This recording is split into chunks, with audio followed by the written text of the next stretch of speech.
오늘의 본문은 우리가 너무나도 잘 아는 아이성을 무너뜨린 이야기를 기록한 부분인데요.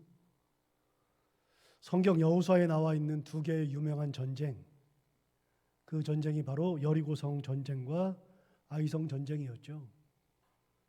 사실 여호수아는 하나님께서 이스라엘 백성들에게 땅을 주신 이야기가 기록되어 있다는 거 우리 다 알고 있는 얘기인데, 땅을 주신 것을 기록한 얘기라 그러면 전쟁하는 기사가 얼마나 많겠어요? 수십 년간 전쟁했으니까요. 그래서 여호수아 내내는요 다 땅 얘기밖에 없다 그랬잖아요. 그래서 전쟁을 막 해가지고서 그 전쟁 이야기가 많이 있을 것 같은데, 우리가 기억하고 있는, 여호수아를 통해서 기억하고 있는 두 개의 전쟁은 요거밖에 없습니다.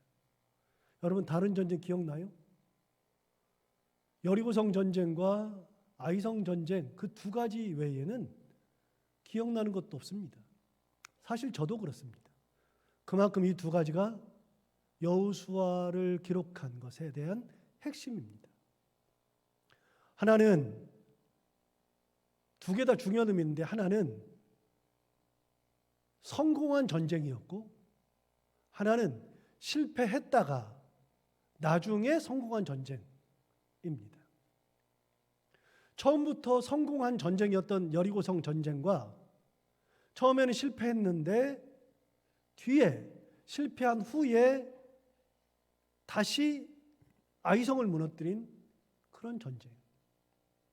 그래서 두 가지의 전쟁인데, 하나는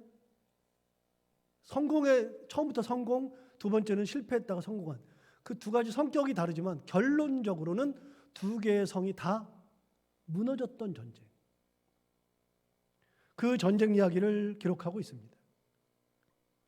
여러분, 왜 여호수아에 나와 있는 전쟁 이야기 중에 이 두 가지가 정말로 중요하냐? 우리 인생에서 이런 일들이 일어나기 때문에 그렇습니다.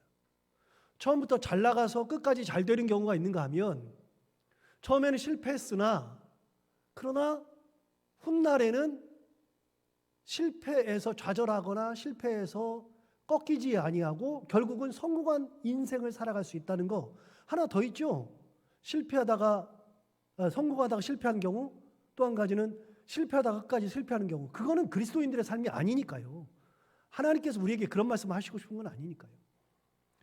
우리 인생 그리스도인들은 두 가지의 삶밖에 없습니다. 성공하다가 성공으로 가는 경우, 실패하다가 실패 속에서도 성공으로 가는 경우. 우리 인생이 그렇기 때문에 그 두 가지 이야기를 여호수아에서 해주는 겁니다.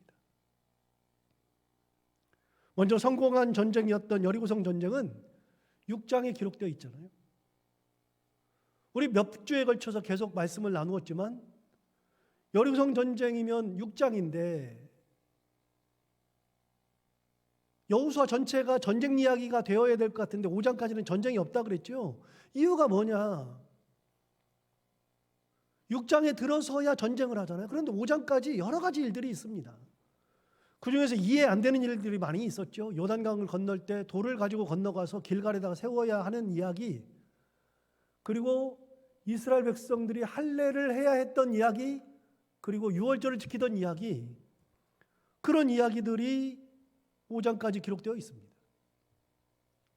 여러분 이해가 되세요? 저는 옛날에는 이해가 안 됐습니다.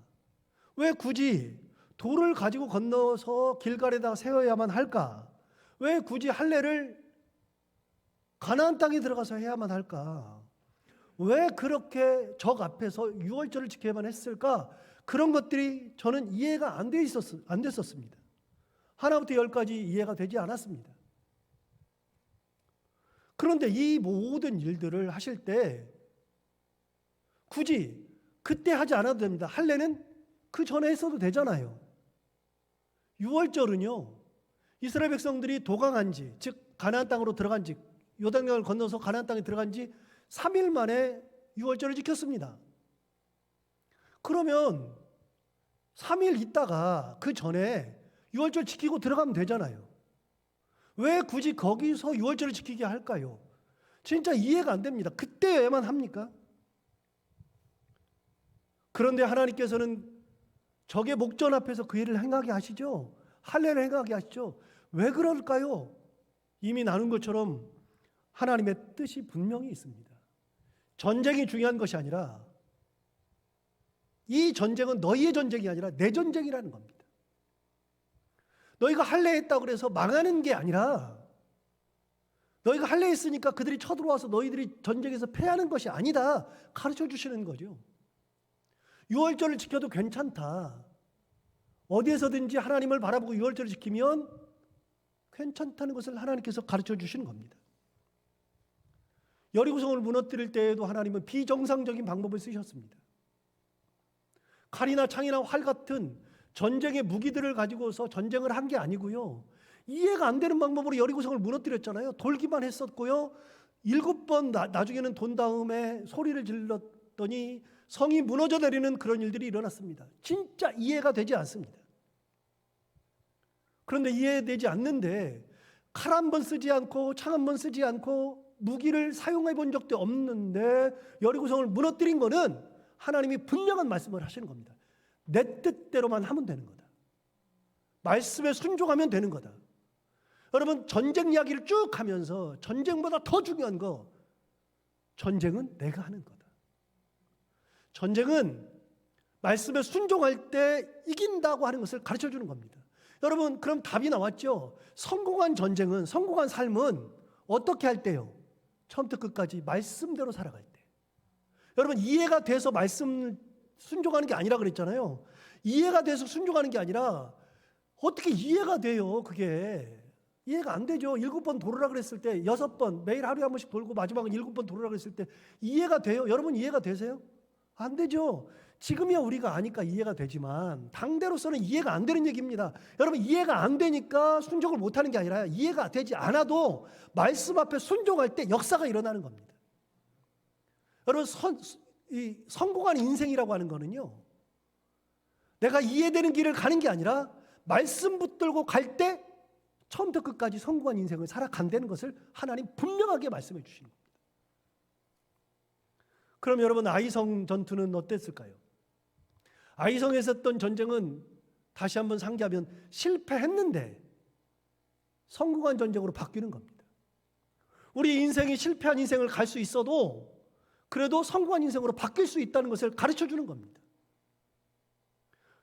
여러분, 여리고성 전쟁이 6장에 나온다고 그랬잖아요. 여리고성 전투 6장에 나오는데 아이성 전투는요 7장부터 8장에 쭉 나와 있습니다. 7장에서 8장 나오고 8장 29절에서 성이 무너집니다. 그런데 염두에 둬야 되는 게 하나 있습니다. 성경을 찾아보면 좋지만 안 찾아봐도 됩니다. 여러분, 7장 8장이니까 2장밖에는 안 되잖아요. 8장 29절 이후에도 조금 더 나와 있어요. 그러니까 이 전쟁이 한 장 한 4분의 3 정도, 한 장 반 정도 기록되어 있는데, 그러니까 뭐 내용이 별로 안 될 것 같다고 생각하지만 내용이 굉장히 깁니다. 7장도 길고 8장도 깁니다. 다른 성경에 의하면 한 넉 장 정도 혹은 석 장 정도를 기록할 것을 그렇게 몰아서 기록하고 있습니다. 왜 그럴까요? 하고 싶은 얘기가 많다는 겁니다. 여리고성이 무너진 다음에 바로 아이성 전투가 시작됩니다. 그런데 놀랍게도 아이성 전쟁을 이야기할 때 그 시작을 아주 미묘하게 시작합니다. 7장 1절을 보시면 아주 이상한 얘기를 하고 있어요. 이스라엘 자손들이 온전히 바친 물건으로 말미암아 범죄하였으니 이는 유다 지파 세라의 증손 삽디의 손자 갈미의 아들 아간이 온전히 바친 물건을 가졌음이라 여호와께서 이스라엘 자손들에게 진노하시니라.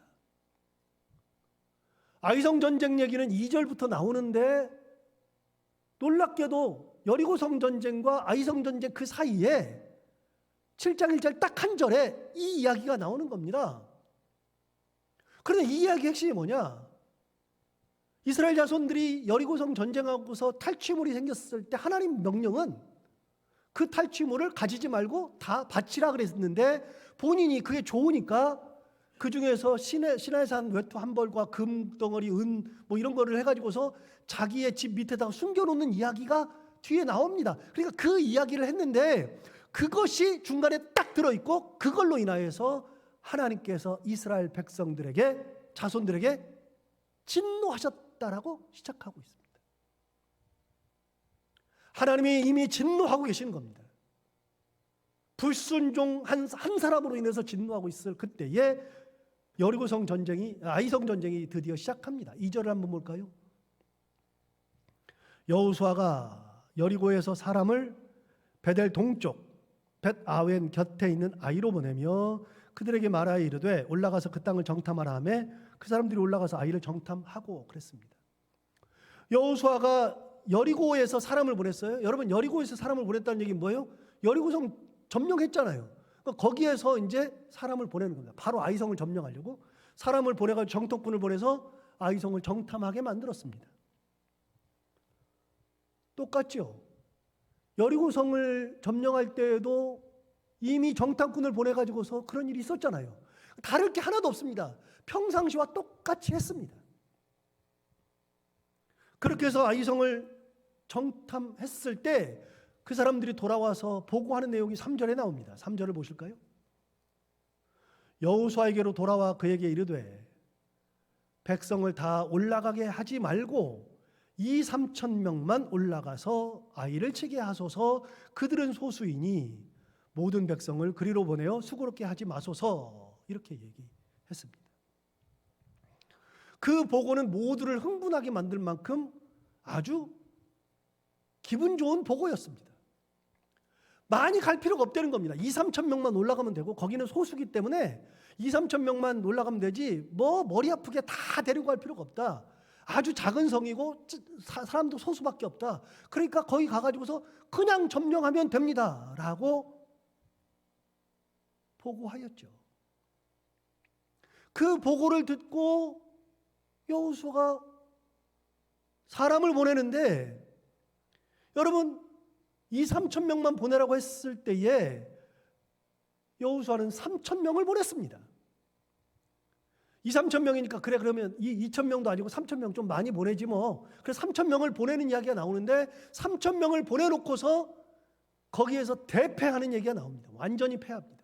4절 5절 한번 볼까요? 백성 중 3,000명쯤 그리로 올라갔다가 아이 사람 앞에서 도망하니 아이 사람이 그들을 36명쯤 쳐 죽이고 성문 앞에서부터 스바림까지 쫓아가 내려가는 비탈에서 쳤으므로 백성의 마음이 녹아 물같이 된지라. 아이성에 올라갔다가 대패하고 도망 막 했는데 그들의 마음이 녹아서 물같이 되었다라고 표현하고 있습니다. 그런데 여러분, 이렇게 마음이 녹아서 이런 표현들은요 앞에 나왔어요. 이미 마음이 녹는 표현이 나와요. 여호수아에 몇 번 나옵니다. 그런 표현이 두 군데 나오는데 여호수아 2장 11절에 보면 뭐라고 되어 있냐면 이렇게 되어 있습니다. 우리가 듣자 곧 마음이 녹았고 너희로 말미암아 사람이 정신을 잃었다 라고 이야기하잖아요. 여러분, 이거 누가 한 표현입니까? 기생 라합이 여리고 성에 있을 그 정탐꾼이 왔을 때에 그들에게 했던 말입니다. 우리가 들었을 때 마음이 녹았다라고 이야기합니다. 정신을 잃었다라고도 얘기했습니다. 5장 1절에서도 동일한 말을 합니다. 요단 서쪽의 아모리 사람의 모든 왕들과 해변의 가나안 사람의 모든 왕들이 여호와께서 요단물을 이스라엘 자손들 앞에서 말리시고 우리를 건너게 하셨음을 듣고 마음이 녹았고 이스라엘 자손들 때문에 정신을 잃었더라. 똑같이 얘기하잖아요. 마음이 녹고 정신을 잃을 정도, 이런 표현이 계속 나온 거는 이스라엘 백성들에게서 나올 표현이 아닙니다. 그런 표현들은 여리고성 사람들이나 아니면 가나안 땅에 있던 왕들이나 가나안 사람들이 가지고 있었던 그런 마음이잖아요. 마음이 녹았었습니다. 그런데 여러분, 놀랍게 오늘 본문에서 아까 읽었던 것 중에 7장 5절에서 이스라엘 백성들이 여리고에서 지고 났어요. 아이 성에서 패하고 났을 때 5절을 다시 보시면 이렇게 되어 있습니다. 아이 사람이 그들을 36명쯤 쳐 죽이고 성문 앞에서부터 스바림까지 쫓아가 내려가는 비탈에서 쳤으므로 백성의 마음이 녹아 물같이 된지라 라고 되어 있잖아요. 마음이 녹는 것은 이스라엘 백성들에게 이렇게 미칠 수 있는 그런 마음이 아닙니다. 그거는 이방인들에게 하는 얘기죠. 그런데 아이성에 올라갔다가 정탐꾼들이 2,000명이나 3,000명만 올라가면 된다 그랬을 때 여호수아가 큰 마음으로 그래 그러면 3,000명 올려보내지. 그래서 3,000명 올라갔다가 이렇게 됐다는 겁니다. 바뀌었죠.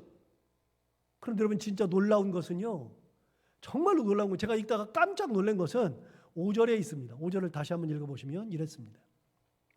아이 사람이 그들을 몇 명 쳐 죽였어요?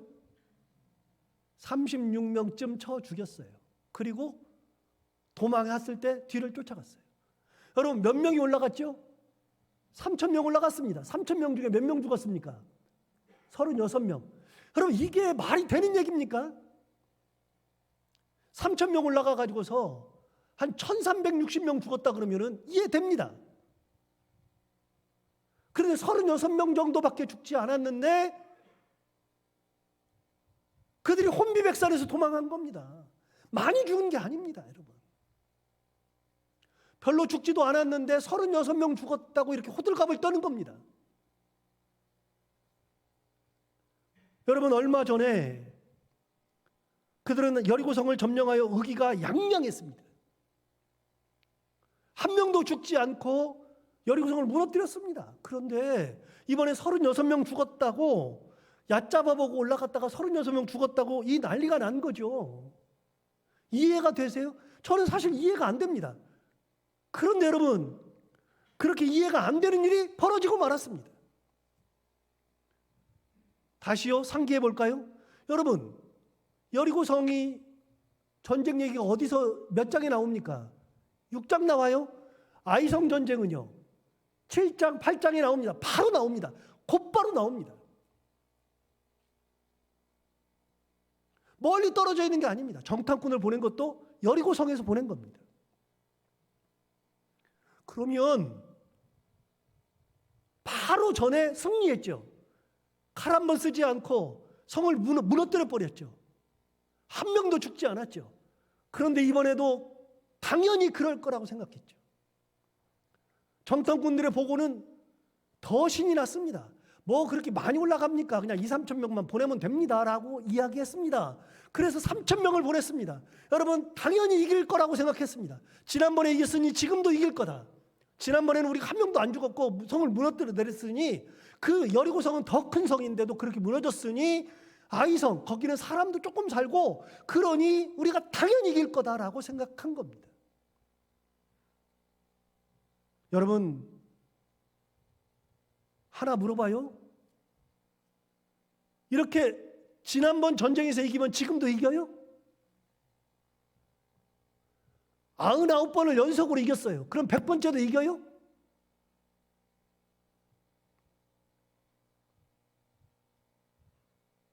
의기양양하고 그러면 이겨요? 꼭 기억해야 합니다. 지난번에 이겼다 그래서 지금 이기는 게 아닙니다. 지난번에 잘 됐다 그래서 지금도 잘 되는 거 아닙니다. 절대로 그렇지가 않습니다. 하나 더 물어봐요. 여러분 힘이 센 사람이 무조건 이겨요? 힘이 약하면 무조건 져요? 내가 힘이 세가지고서 계속 이기다 보니까 그럼 내가 무조건 다 이겨요?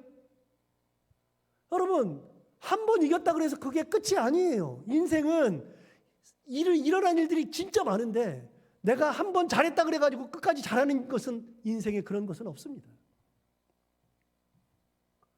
저는 스포츠를 참 좋아하니까요. 안 보는 스포츠가 없고요. 오늘 아침에도 골프 하던데 골프도 좀 보고 그랬는데 저는 골프를 칠 줄은 모르는데요. 골프를 하도 많이 봐가지고요. 룰도 잘 알고 이렇게 잘 봐요. 저는 이제 스포츠를 좋아하는데 그 중에 이해 안 되는 일이 하나 옛날에 있었습니다. 여러분도 다 아시는 분인데 권투 선수 중에 마이크 타이슨이라고 진짜 유명한 선수 있었죠. 그 선수를 생각하면 진짜 대단하다는 생각을 할 때가 있었습니다. 그가 2살 때 아버지가 집을 나가버리고 불우한 어린 시절을 보내면서 강도짓, 폭력 이런 걸 해가지고서요. 어렸을 때부터 소년원을 집에 드나들듯이 여러 번 결국은 38번이나 경찰에 체포돼. 어렸을 때. 근데 그의 얘기를 들어보면 진짜 놀라운 게요. 어렸을 때, 진짜 어렸을 때 형하고 노는데 형하고 뭐하고 놀았냐면 칼 가지고 서로 찔르면서 놀았다는 거예요. 어렸을 때부터 끼가 다분한 사람이죠. 그런데 그가 소년원에 복역하고 있을 때 가만히 보니까 얘는 도저히 인간으로서 제대로 살 수 있는 애가 아니고, 근데 가만히 보니까 힘을 쓰는 걸 보니까 힘이 너무 센 거예요. 얘한테 권투를 가르치면 되겠다. 그래서 트레이너가 커스 다마토라고 하는 사람이 다른 사람의 의뢰를 받아서 그 사람을 보니까 타이슨 보니까 너무 잘하게 생긴 거예요. 그래서 소년원에서 복싱을 가르쳤습니다. 그래서 커스 다마토의 트레이닝을 받아서 마이크 타이슨이 복싱을 배워가지고 그때부터 소년원을 나오고 성인이 되었을 때 이제 복싱을 시작하게 됐죠. 하는 데마다 다 이기는 겁니다. 그의 주먹을 맞고 1회를 넘기는 사람이 거의 없었습니다. 그냥 시작하자마자 한 대 맞으면 그냥. 그래서 얼마나 주먹이 센지 그냥 가가지고 한 대, 두 대 때리면 그냥 끝났죠. 여러분 다 아는 얘기니까. 그래서 그의 별명이 핵주먹입니다. 주먹이 핵이라는 겁니다. 우리나라에도 문성길이라는 옛날에 선수가 있었는데 기억나실지 모르겠지만 문성길이라는 선수는 주먹이 진짜 세가지고요. 그 선수도 별명이 하나 있었는데 그 선수 별명은 돌주먹이었습니다.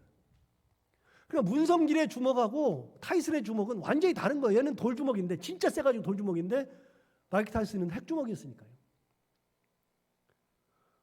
굉장히 권투를 잘했고 접은 일이 거의 없이 승승장구했죠. 그러니까 그랑 붙으면 선수들이 1회를 일단 넘겨야 됩니다. 1회를. 처음에 시작할 때. 1회를 넘기고 2회, 3회를 넘어가면 이제 그때부터 승산이 조금 보입니다. 힘이 좀 빠지니까. 그러니까 도망 다니기가 바빴고요. 가까이 붙으면 팔기가 바빴죠. 클린치하기가 바빴죠. 제가 어렸을 때 마이크 타이슨이 진다는 건 상상해 본 적이 없었습니다. 당연히 누구랑 붙으면 이긴다고 생각했습니다. 그가 유명한 말을 하나 남겼잖아요. 진짜 유명한 말을 남겼는데 뭐라고 했냐면 누구나 권투를 하기 전에 시합에 붙기 전에 그럴싸한 계획을 다 갖고 있다. 그런데 언제까지? 맞아서 쓰러질 때까지, 전까지. 맞아서 쓰러지기 전까지는 계획을 다 한다는 거예요. 맞아보면 그냥 쓰러진다는 거죠. 유명한 말입니다.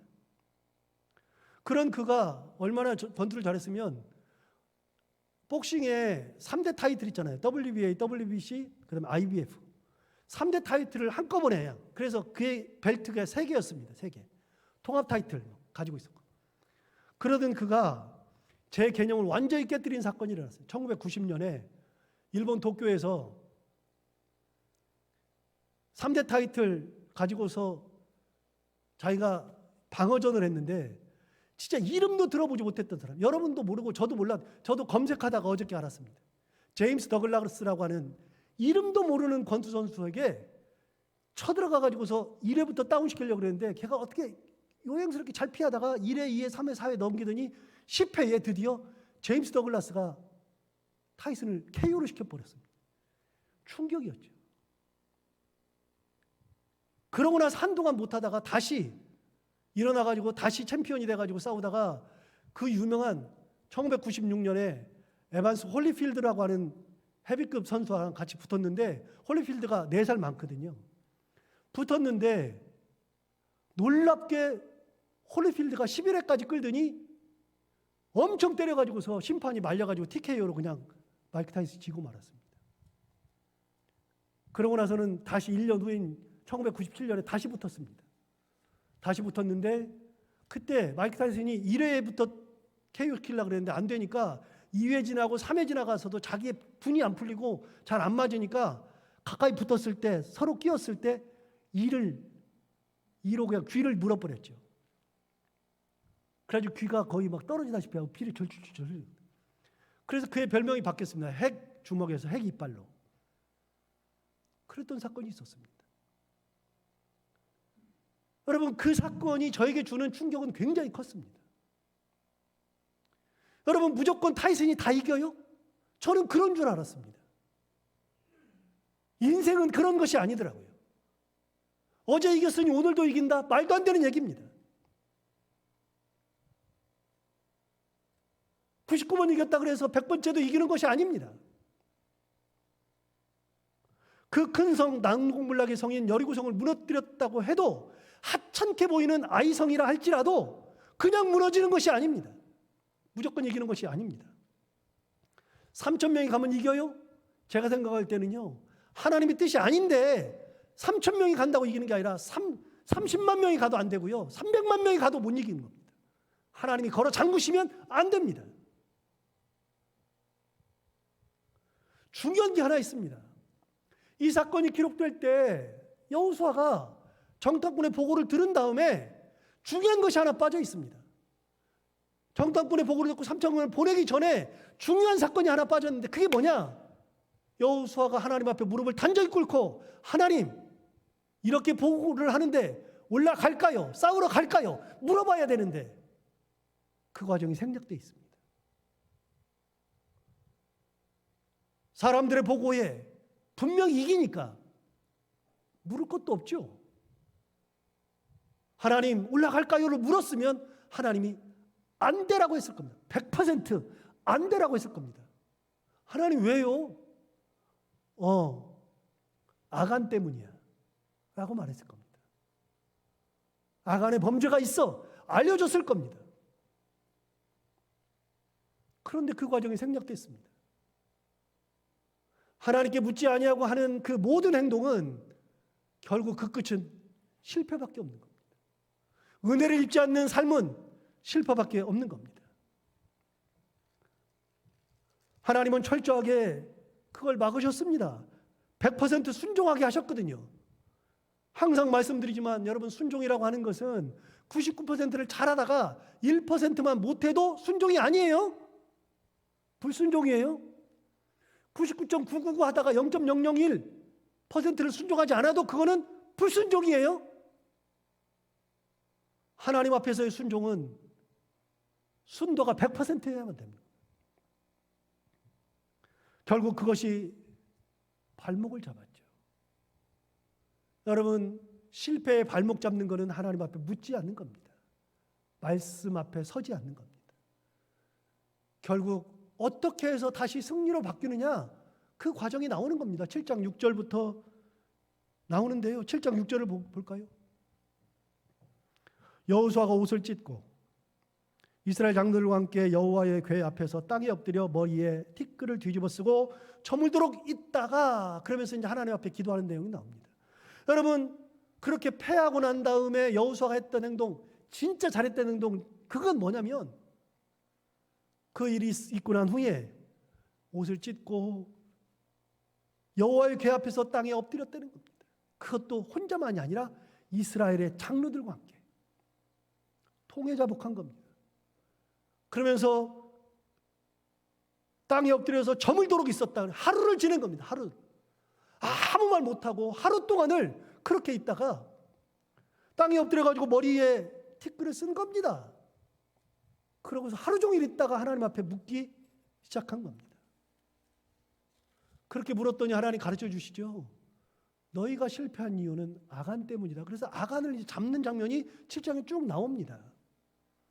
그래서 아간을 잡아다가 결국은 그가 훔쳤던 것들을 다 끄집어내고 아간을 돌로 쳐 죽이고, 아간이 훔친 것도 돌로 막 친 다음에 거기다가 돌무더기를 만들었는데 그 돌무더기를 쌓은 그곳이 아골 골짜기였다라고 7장 마지막에 기록하고 있죠. 여러분, 아골 골짜, 그러면 우리는 다 아는 찬송가 중에 하나 있는데 323장 푸른바다 나선 이 몸 2절에 보면 아골 골짝 빈들에도 복음 들고 가오리. 우리가 많이 부르는 아골 골짝이 바로 아간 사건을 얘기하는 겁니다. 아골이라는 뜻이 뭐예요? 괴롭다는 겁니다. 여러분 보시면 아골 해놓고서 1번 해놓고서 그 밑에 가보면 괴롭다라는 뜻이라는 것을 가르쳐 줍니다. 여러분, 괴로움의 골짜기라는 겁니다. 거기다. 그게 어디 있어요? 여리고 근처에 있죠. 여리고 근처에 아골 골짜기가 있는 겁니다. 그 돌로 맞아 죽은 곳, 그래서 아간도 죽이고, 그리고 아간이 훔친 것도 다 거기다가 돌무더기를 쌓아서 완전히 묻어버린 그곳 아골 골짜기가 생겨난 겁니다. 이렇게 모든 것을 해결하고 난 다음에 드디어 전쟁이 시작하죠. 여러분, 실패한 전쟁을 성공으로 돌릴 수 있는 것은 잘못된 것을 바로잡는 것인데, 잘못된 게 뭐냐면 하나님 앞에 묻지 않고 살아가는 것. 하나님의 말씀을 듣지 않고 내 경험 가지고 하는 것. 여러분, 내가 경험한 거는 그렇게 될 것이 분명해요. 당연히 그런 거예요. 여러분, 인생이라고 하는 것은요, 내가 힘이 있다 그래가지고서 이기는 것은 아니더라고요. 많은 경우가 내가 능력이 있다 그래가지고 그 능력대로 쓰임받고 살지 않던데요. 여러분, 어떻게 생각해요? 내가 가지고 있는 실력만큼 세상에서 그렇게 쓰임받지 못하는 경우가 많던데요.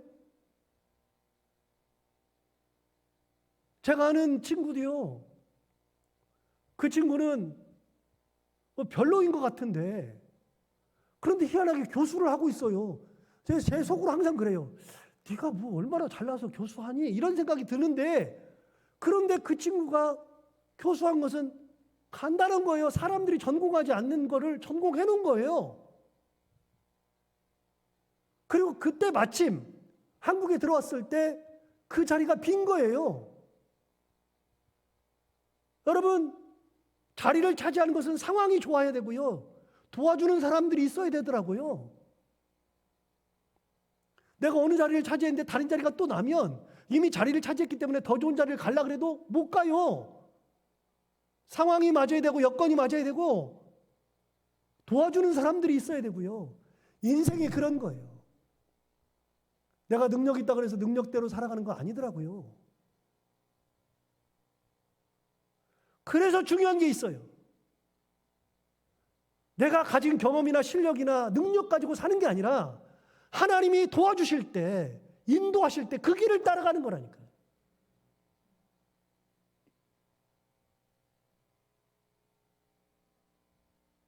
이해가 돼서 순종의 길을 가는 게 아니라 순종해서 가보면 그 길에 하나님의 뜻이 있는 겁니다.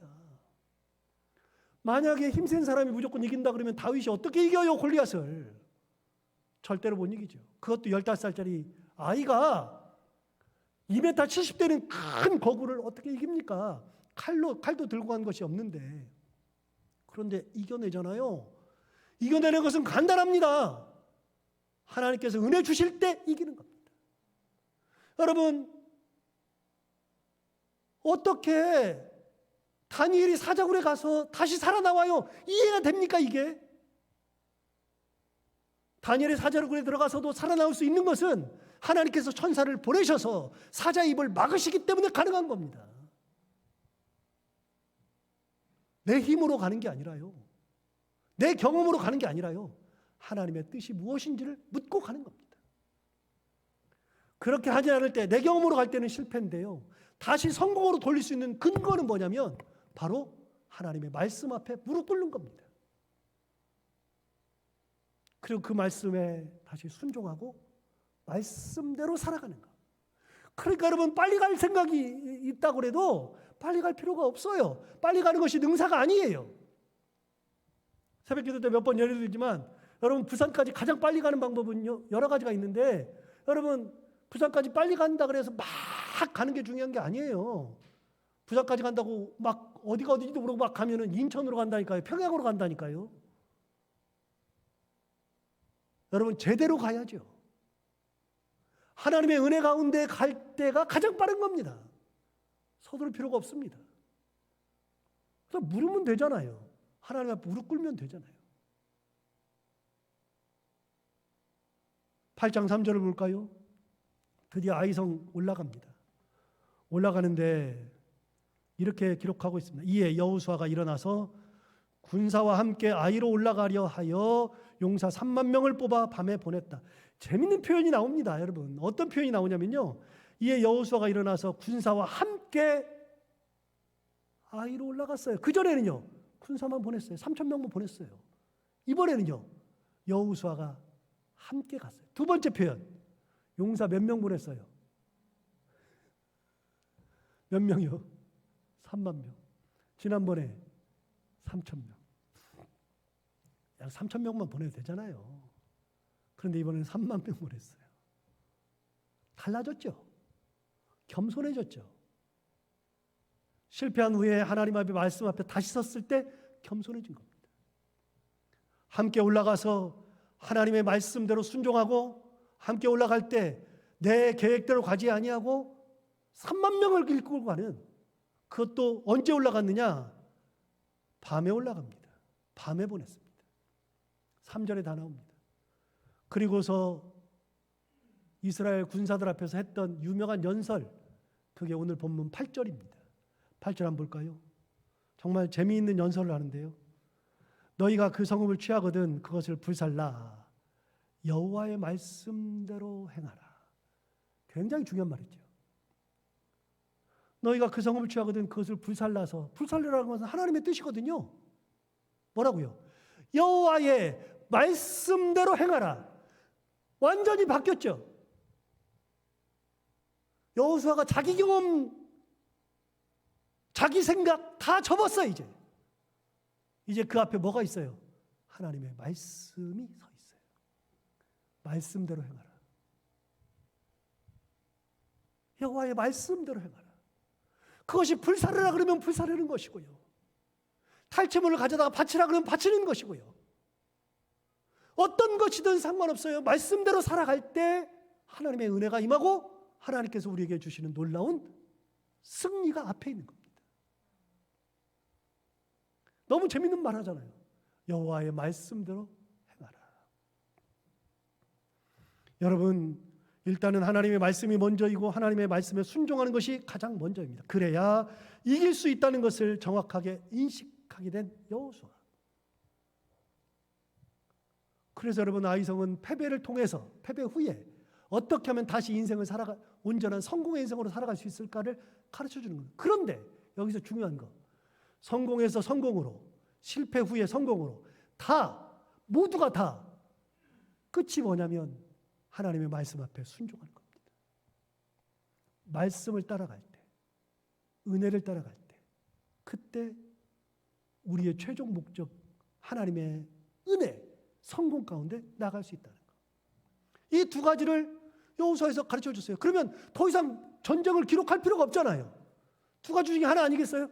실패했을 때는 다시 무릎을 꿇어야 되는 것이고, 성공했으면 말씀에 성공한 것을 다시 한번 느껴야 되는 것이고, 어느 때든지 우리가 인생 살아갈 때 하나님 앞에 무릎 꿇고 은혜 가운데 살아갈 수 있는 저희 모두가 다 되기를 바랍니다. 기도하겠습니다. 하나님 아버지, 감사하고 또 감사합니다.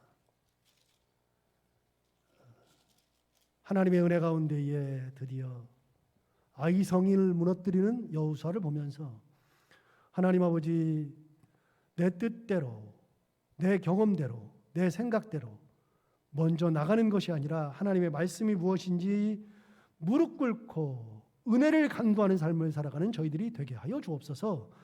빨리 가는 것이 중요한 것이 아니고, 힘센 것이 중요한 것이 아니고, 능력 있는 것이 중요한 것이 아니고, 그 모든 것 위에 하나님의 은혜가 먼저 있음을 깨닫고 하나님의 은혜를 항상 구하며 은혜 가운데 살기를 결단하고 소망하는 저희들이 되게 하여 주옵소서. 예수님 이름으로 기도하옵나이다. 아멘.